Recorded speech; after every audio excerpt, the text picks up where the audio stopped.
Je suis heureux de vous accueillir dans ce débat qui précède le 18e Grand Prix éditorial du SPEPS et qui porte cette année sur « Quand le cerveau nous livre les clés de l'information ». Depuis 7 ans, la table ronde du Grand Prix éditorial est soit directement liée à nos activités d'éditeurs, soit à une réflexion qui nous interpelle pour l'avenir dans la stratégie de la diffusion des connaissances et de la formation pour ceux qui nous lisent. Les nouvelles technologies d'imagerie permettent désormais de mieux appréhender les mécanismes de fonction du cerveau. C'est alors tout naturellement que les équipes scientifiques se sont attelées à avoir une meilleure perception de la manière dont notre cerveau apprend. Avec l'arrivée du numérique, la formation professionnelle est en pleine transformation. Se former est plus que jamais la condition de l'adaptation de l'entreprise à un monde en pleine mutation. De nouveaux modes d'apprentissage sont mis en place et la formation digitale est en train de devenir une des normes. Les nouvelles générations arrivent dans l'univers de la formation professionnelle et il est indéniable que ces apprenants ont changé leur culture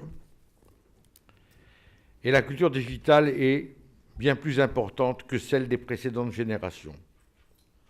Ce débat sera l'occasion d'évoquer toutes ces évolutions et voir comment la presse professionnelle de santé relève le défi de cette transformation en réussissant à capter l'attention, faciliter la mémorisation et susciter la motivation des nouvelles générations.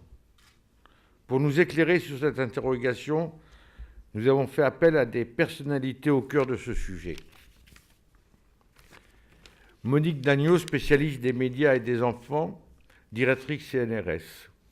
Monique Martinez, spécialiste des arts, professeure à l'Université de Toulouse Jean Jaurès. Francis Eustache, chercheur en neuropsychologie et en imagerie cérébrale, spécialisé dans l'étude de la mémoire et de ses troubles, professeur à l'École pratique des hautes études, directeur de l'unité INSERM à l'Université de Caen.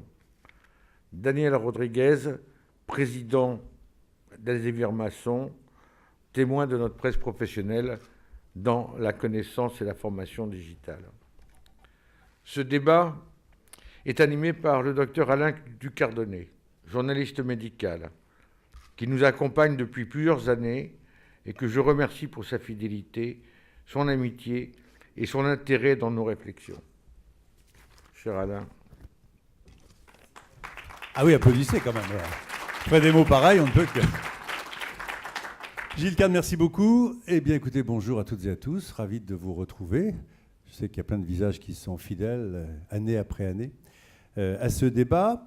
L'an dernier, on parlait de la Poste, de la nouvelle vie de la Poste et des facteurs, avec cette analogie par rapport à ce que pouvait être l'évolution de nos supports de formation et par rapport aux différentes formes de journaux.